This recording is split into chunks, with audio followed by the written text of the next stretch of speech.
Hello, everyone. This is Mark Joritsma with North Dakota Family Alliance, and I am here to once again interview one of our legislators. It is Representative SuAnn Olson, and we're very excited to have you here and ask you a few questions and ask about your legislative experience and maybe some personal stuff so people can get to know you a little bit on a personal level. So thank you for joining us. Well, thank you. So why don't we just start off with something simple? Tell us who you are and maybe something about your family or how you were brought up. This is wide open. You can say Okay. whatever you want. Well, I think what has shaped me a lot is the fact that I'm the fifth of seven children.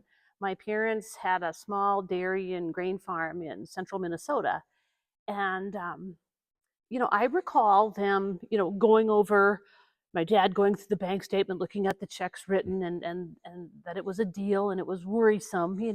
So we didn't grow up with a lot, but man, did we know how to work hard. And I really was raised with the idea that anything is possible if you're willing to work hard enough. And that really has just shaped everything as I've gone forward. And then, as it turns out, I married my high school sweetheart. I met Randy when I was a senior in high school, and he's cut from much the same cloth. In his view, if you aren't working hard physically, he doesn't really view you as working hard, which was always a bit of a tangle with us because I went to school got an accounting and an English degree and became a CPA and, was doing the tax season grind, the long hours, that kind of thing. So he struggled with his idea of working hard and how I was working hard because I didn't come home necessarily working up a sweat, but doing the long hours. So that has been a thing. But I mean, we both have valued being able to work hard, taking care of yourself, not relying on others to take care of you, and that is how we raised our three kids as well. And I always knew that even more than my career, what I cared most about was raising three good people. Mhm. And they're now well launched in their own lives, and they all have lots of children. So I feel like mission accomplished. Yeah. That they're three good people that are contributing to this world. That was important to me. I majored in accounting to get a job, and I majored in English because I loved it. I mean, I love the written word. And the number thing came easy enough, so that was fine. But what I loved about accounting was really the people, the interactions, and being able to figure stuff out, like the planning part of it. How do we give them a better result than if you just let things happen as they may? That was fun and exciting. And once in a while, I'd hear somebody make some kind of comment about accountants not being creative, and my dander would be up, and I'm like, well, then fire them, because an accountant needs to be creative. You need to figure out ways to do things well, better than just letting it fall as it goes. And I was good at that, and had a long career with Eide Bailey here in Bismarck. Enjoyed it tremendously. Enjoyed helping others learn. I sort of had to grow my own replacement so that I could retire, which is what I did, and was able to turn my practice over to a really good gal.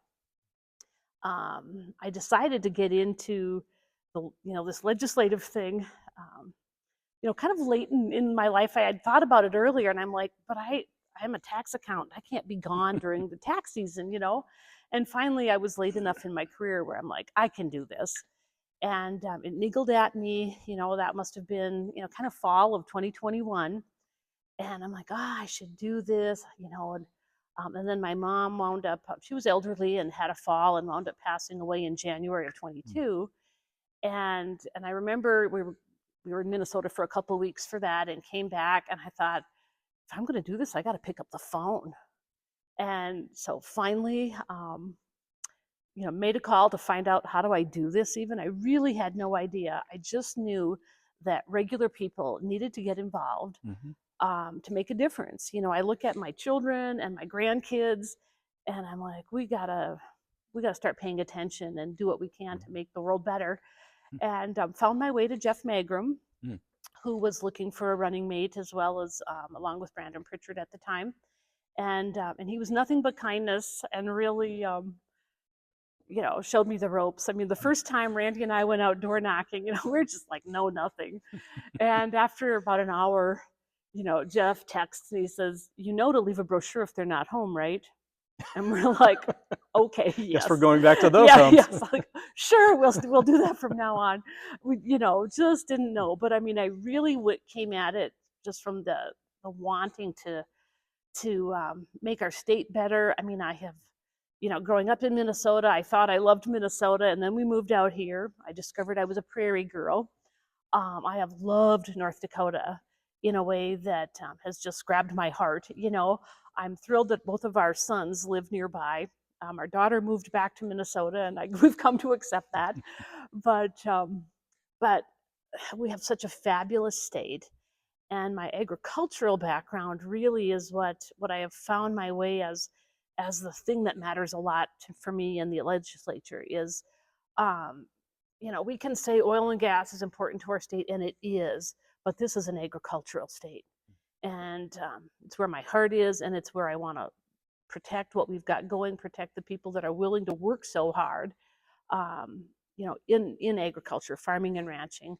And so if there was one area that I really want to focus on and make sure we're taking care of, it really is the agricultural piece. I mean, our land is second to none, and all of that's very important to me.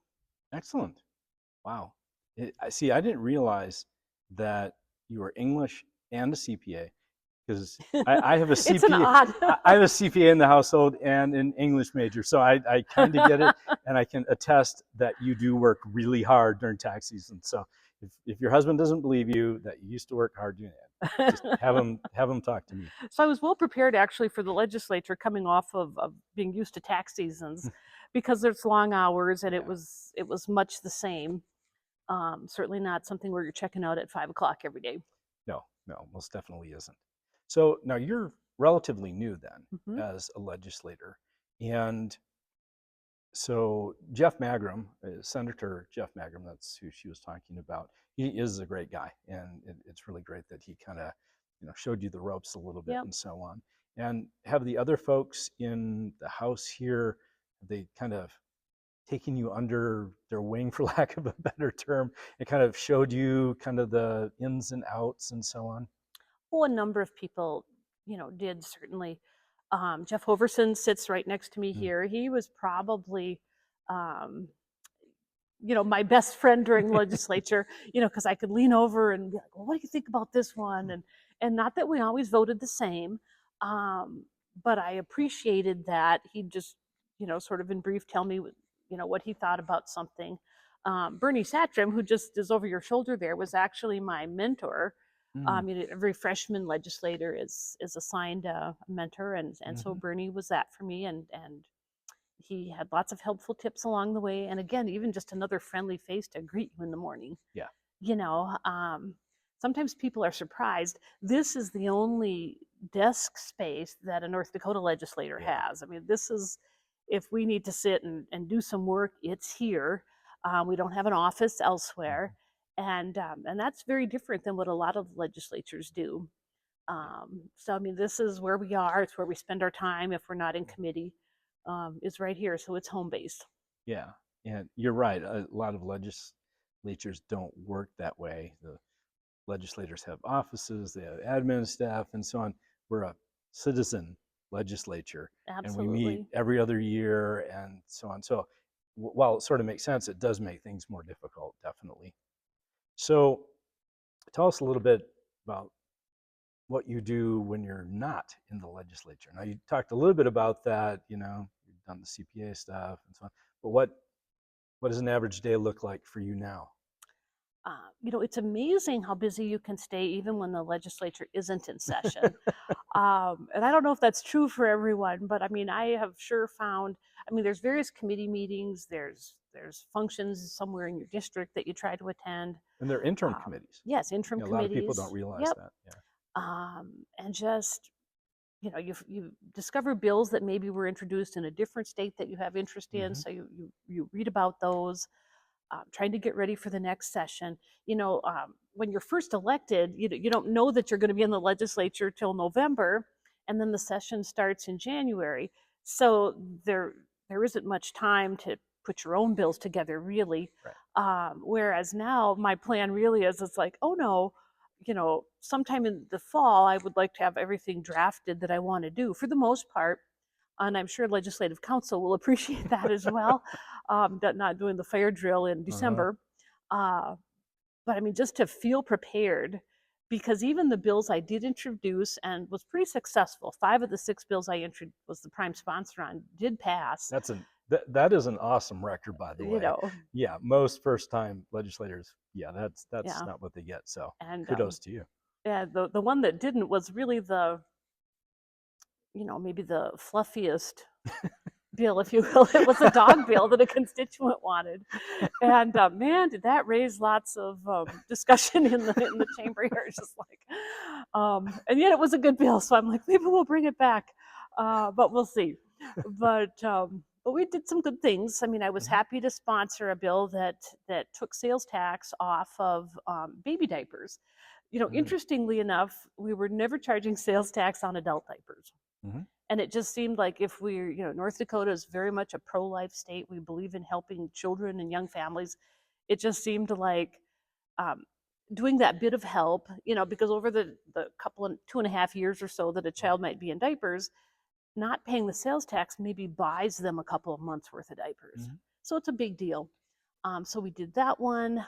Also sponsored an adoption credit Mm. and a credit for contributions to, women's care centers, Mhm. pregnancy shelters, adoption centers, which is a fabulous tax credit. I don't Mhm. think the word got out to the public as good as it might have, because it really was. It's like, no, you could really just say, here, I'm going to give $100 to one of these organizations, and would reduce your state income tax by $100. I mean, it Yeah. was fabulous.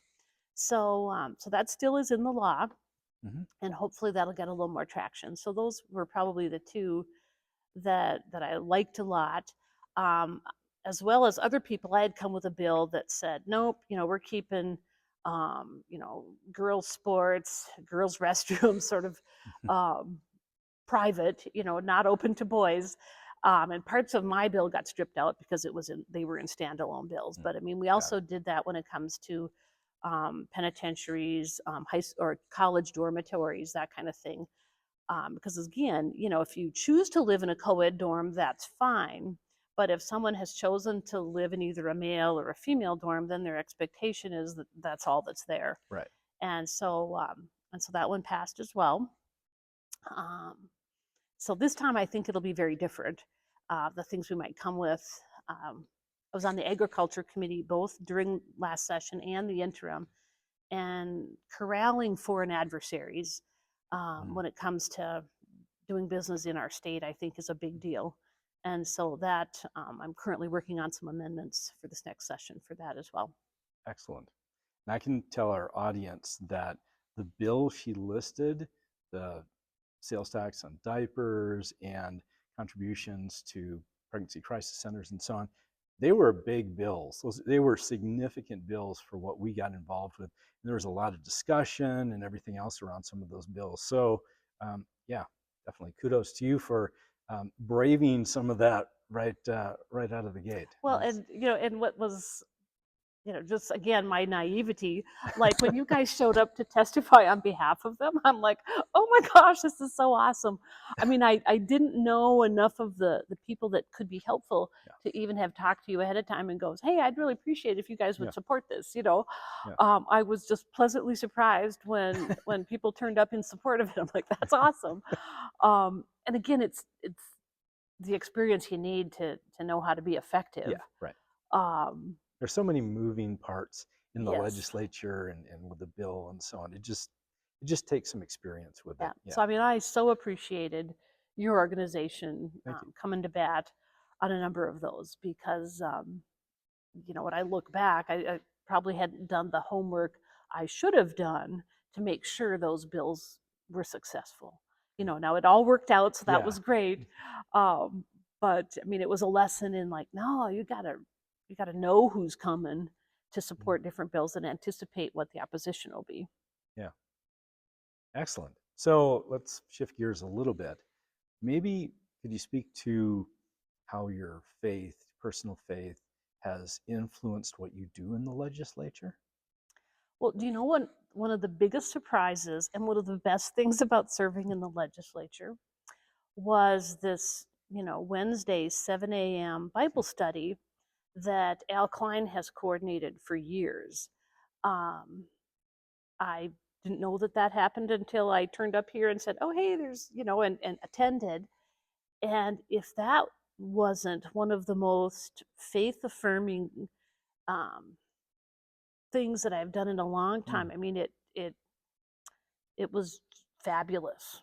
Just um, getting together with, there might have been maybe about 20 legislators on a typical Wednesday that would participate, and that was, I mean, it was, if you wanted to say what was one of the best things of the legislature, I would point to that, which maybe Yeah. seems a little unexpected, but it it brought, that reminder of just the failings we all have as part of our faith journey, and also intertwining, our beliefs with what we do here on the floor of the session as well.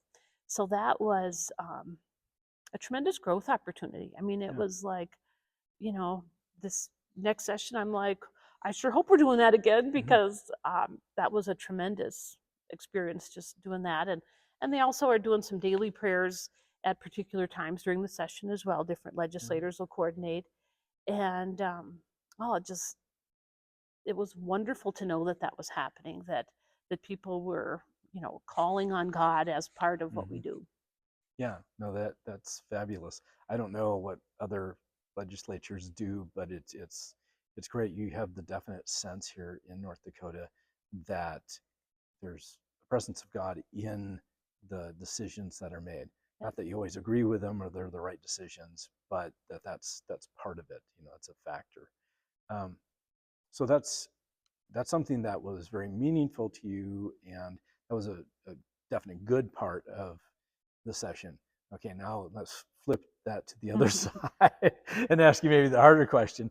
Was there something that you came across, something that happened, you said, wow, I really don't like this, or just some sort of bad experience or something? And you don't have to tell on any of your fellow No, representatives or no, senators.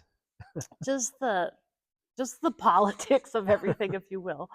Um, my experience and how I've always treated people and expect that they treat me as well is that, um, I speak the truth, or I say what I think, and I expect that others are doing the same. And on occasion, it's like, well, I heard you say it this way today, and then maybe tomorrow, like, it'll flip, that, and that took me by surprise and was disappointing, because I don't know how many times I remembered thinking, I thought North Dakota was better than this, and I expect better of us. You know, um, I mean, that's the standard, I guess, that I want to deal with everybody, is like, I expect you to, mean what you say and say what you mean. And it's just really disappointing when that doesn't always happen. Right. And I understand people can change their mind on something, which is fine. If they could say, "Well, Right. I've got this new information, I reevaluated it. Here's where I am." But sometimes you get the feeling that, well, we're just kind of doing this, but our goal is really over here. Yeah. And maybe that's how it is, and I just didn't know that. Kind of being very, again, naive to the process. Just an outsider dropping in, saying, "Well, here's me, and I'm going to do my thing." Um, but that was probably the hardest part, was just being disappointed in people when I felt like they didn't follow through on their word. Yeah. Well, that's certainly understandable. Yeah, I would get that. So you took hundreds of votes. You do in each of the chambers. Any votes, any bills stand out to you as being really difficult votes where you were either sort of on the horns of a dilemma, or it was the kind of thing where you voted a certain way, but it was just a really tough thing to do?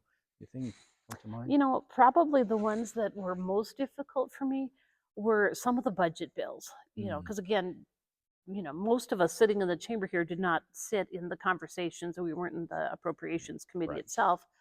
and you get sometimes a very brief rundown, whoever carried the bill to the floor, and okay, now we're going to vote on this, and though and they'd be spending millions and millions and millions of dollars, and you're just going, I don't know, based on on this little bit I've heard.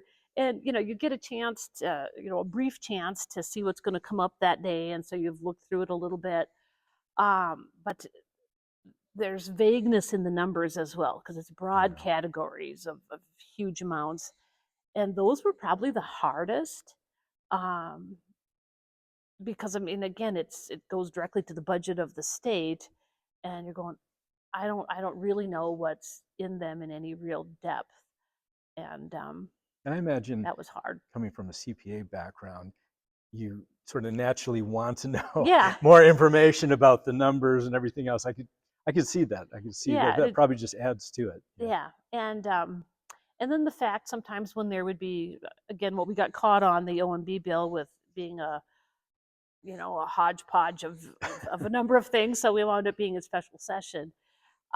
Maybe to a lot lesser degrees, sometimes there would be disparate things in it, and makes it really hard. I mean, when these bills are really large, um, what do you do with those? And um,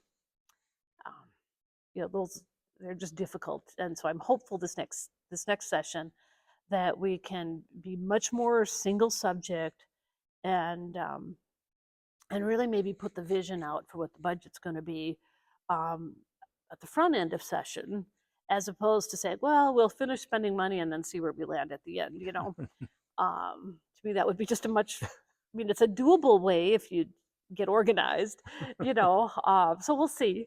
But those were hard. So, to kind of wrap things up, what would you want the people of North Dakota to know about the North Dakota legislature? So what might they not know? What might surprise them? Um, what's the message to folks out there listening that you'd like them to have as a takeaway about the legislature or about yourself? Well, I think the legislature really is filled with people that are here for the right reason, trying to do the right thing for the people of their district, for the people of the state. Um, I mean, I think that is the goal of most people. Many people sacrifice a lot to do this, and it's probably easiest for those of us that live close enough to Bismarck, where we're at least going home to our own houses at night, as opposed to the people that are commuting, staying in hotels, staying in rental places, being away from their families. Um, that's a huge sacrifice that's being made, and contrary to what sometimes is in the news, I mean, none of us are getting rich doing this. It's very much a part-time kind of deal, but you do it because you believe in the process, and in trying to make North Dakota better. I mean, that was why I got involved, and that's really where I think most people's hearts are. Yeah. So how can people who are watching this, how can they get involved in the process?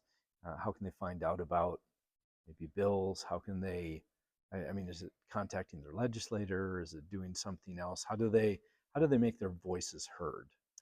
Well, I think sometimes finding out what the bills are might be the hardest for most people.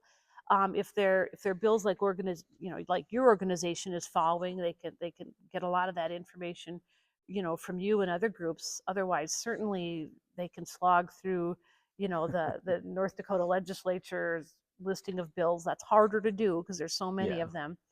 But it matters a lot. When we would hear from people, like about what they thought about a particular bill, like some of the hunting bills, we would wind up hearing from people that cared about hunting, and show up and testify. I mean, most people go, "Oh, I could never do that," and it's like there's nothing more effective than just a citizen coming forward and going, "Here's what I think about this," because many times they're really the the boots on the ground. They're like, "Here's how this affects me." As just a normal person, which means it also affects others in the same way. That is incredibly effective. and then letting, their legislators who might not have been in that committee, like, no, truly letting them know. Sometimes a call is good. Emails, again, no staff, so sometimes it's really hard to keep your arms around all of the emails and things that are coming in on a timely basis. But most people have a phone number listed, on the North Dakota Legislative website. So like, heck yeah, give a call and say, this is what I care about, because I guarantee you that makes a difference. Yeah. It absolutely does to me. Yeah. Well, excellent. Well, thank you so much for being with us today. Really appreciate your time. And thank you for the work you do in the legislature. It's fabulous. And looking forward to working with you when we get to January, which seems a long ways away. But we'll be here before we know it. there's a lot of bill work between now and then. So thanks so much. Well, thank you very much.